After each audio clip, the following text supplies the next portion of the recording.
Que la grâce et la paix de celui qui a vaincu le monde soient avec vous tous. En ce temps de carême, que la lumière du Christ dissipe toutes ténèbres en vos cœurs et vous fortifie dans l'espérance de la résurrection. Bienvenue à chacun dans la présence du Seigneur. Amen.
Bien-aimés frères et sœurs, écoutons ce communiqué. Du lundi 30 mars au vendredi 3 avril prochain, nous vous convions sur la plateforme Zoom à une semaine de consécration. Ces 5 soirées de prière et d'enseignement seront portées par un temps de jeûne quotidien de 0h à 18h.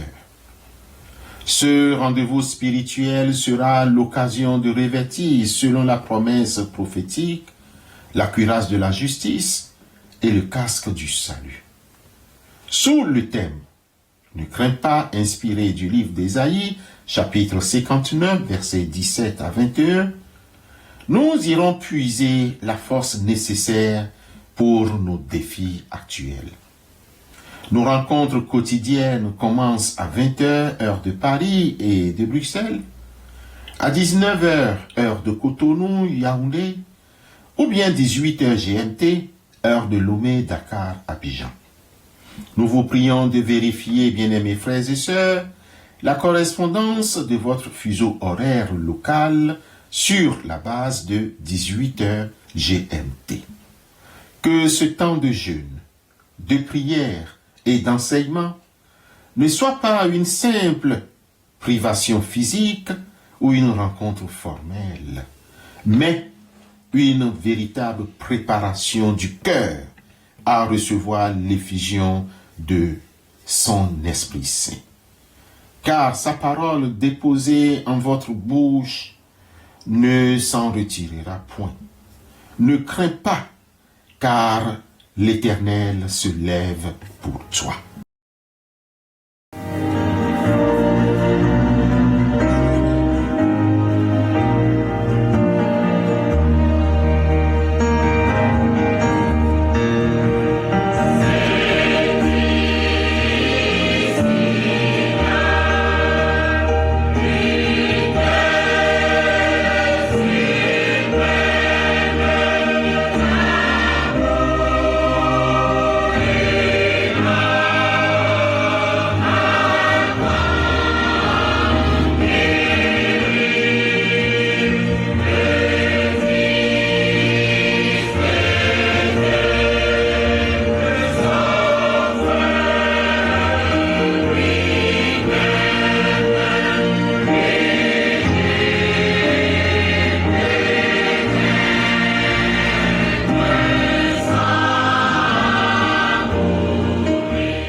passage de l'Évangile selon Jean au chapitre 16, versets 25 à 33, Jean 16, 25 à 33, constitue la conclusion magistrale du discours d'adieu de Jésus. C'est le moment où la clarté remplace les énigmes et où la paix divine est offerte comme un rempart contre les tribulations du monde. Bien-aimés frères et sœurs, Jésus annonce la fin du langage imagé, c'est-à-dire les paraboles, pour parler ouvertement du Père. Il affirme son origine divine.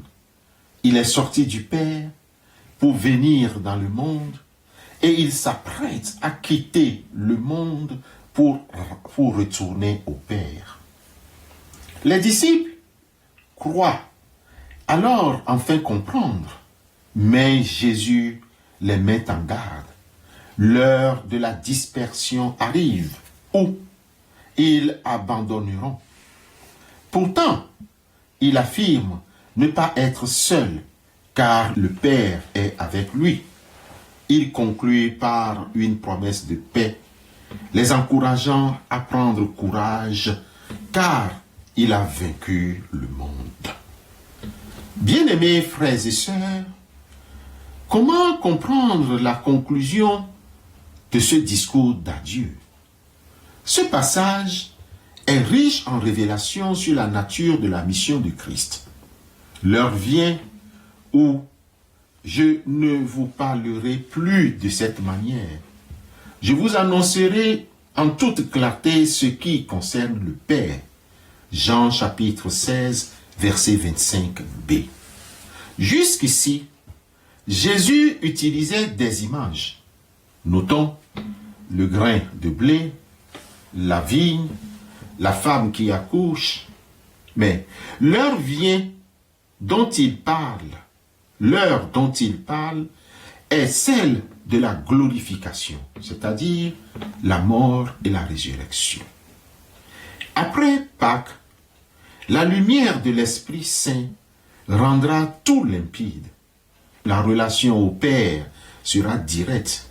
Je suis sorti du Père, je retourne au Père. Jésus résume toute sa vie en une phrase. Il n'est pas un simple prophète.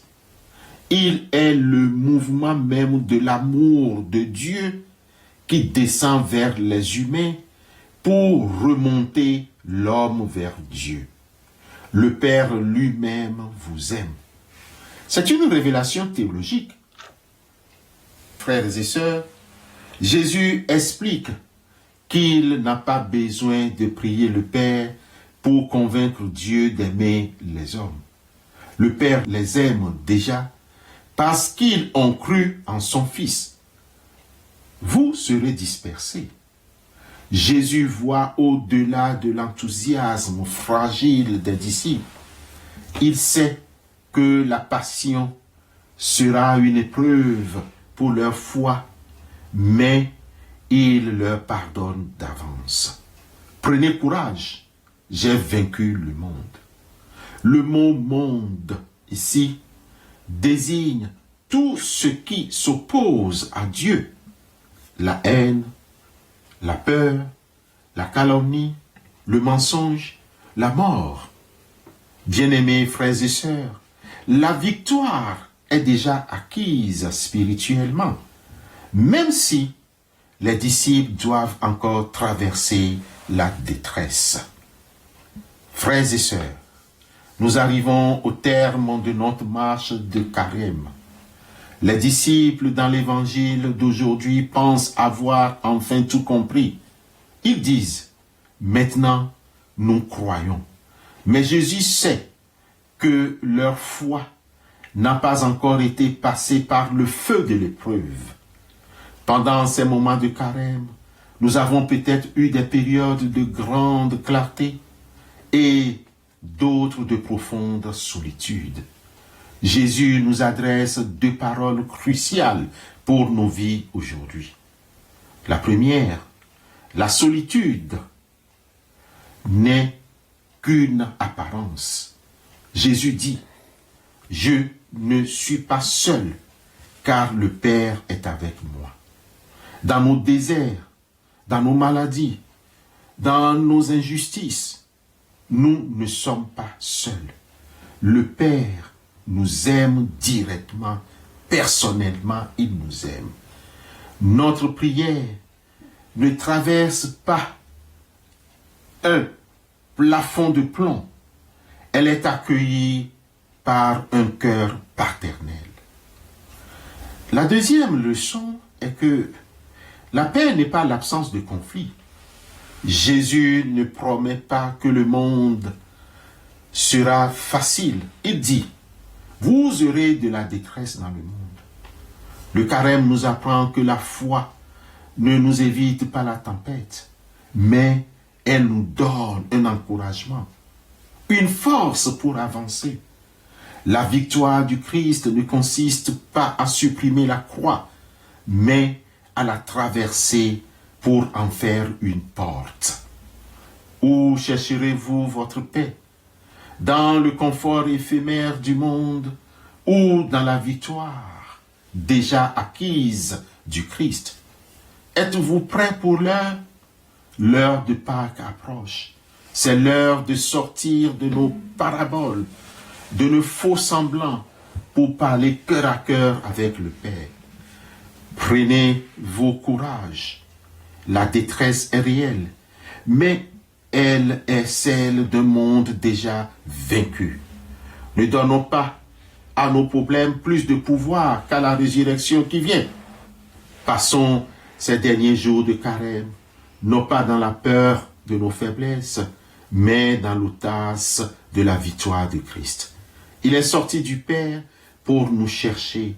Il retourne au Père pour nous préparer une place.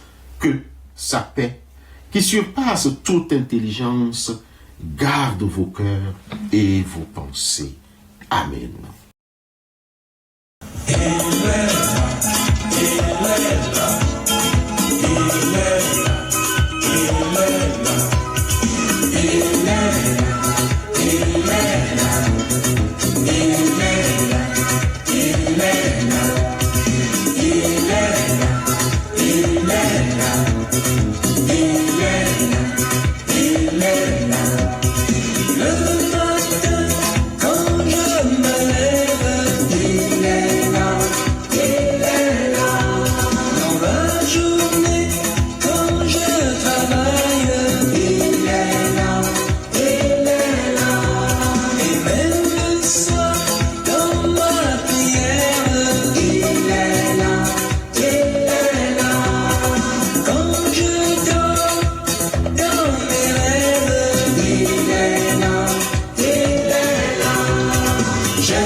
Seigneur éternel, nous te disons merci.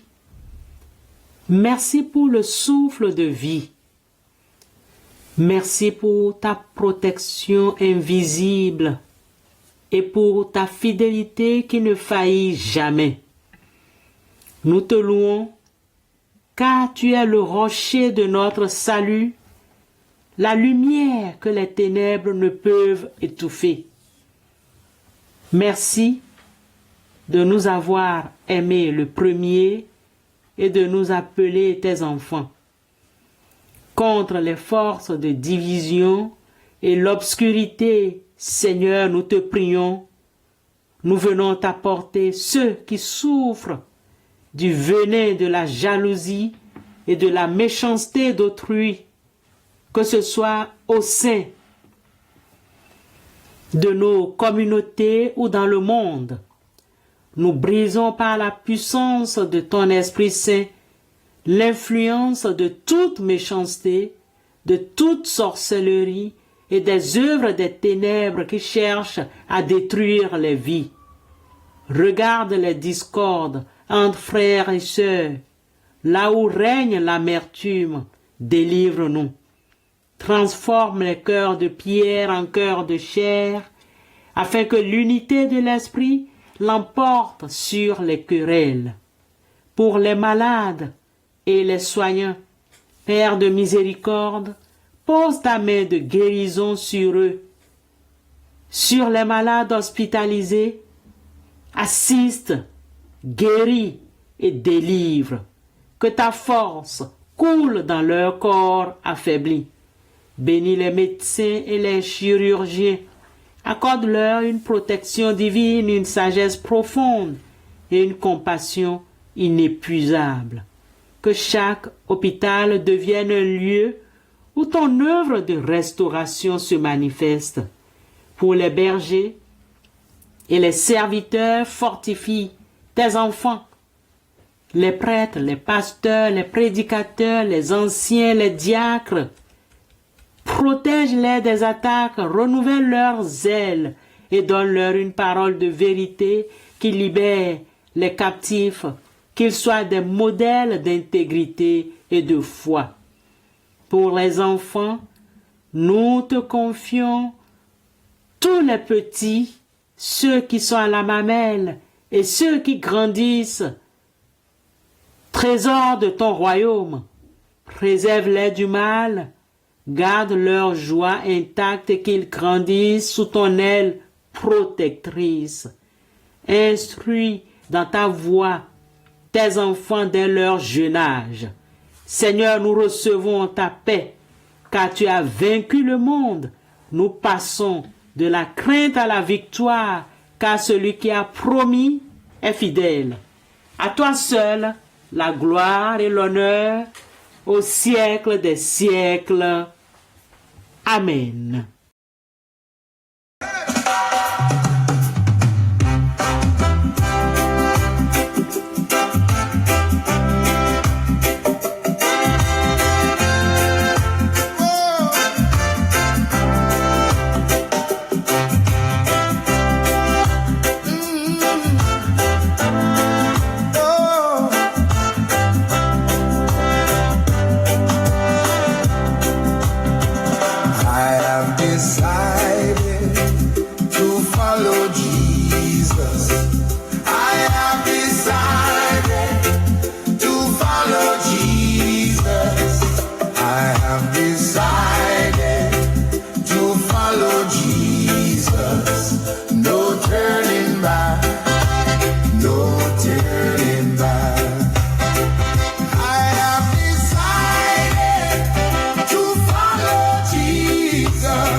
Recevons la bénédiction avant de nous séparer.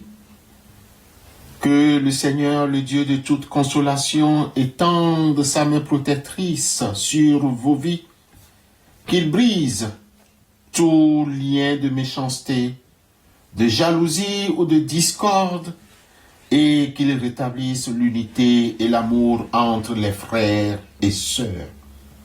Ne craignez rien, car celui qui a promis est fidèle, et il a déjà vaincu le monde. Allez dans la paix, la force et la joie du ressuscité, au nom du Père, du Fils et du Saint-Esprit. Amen.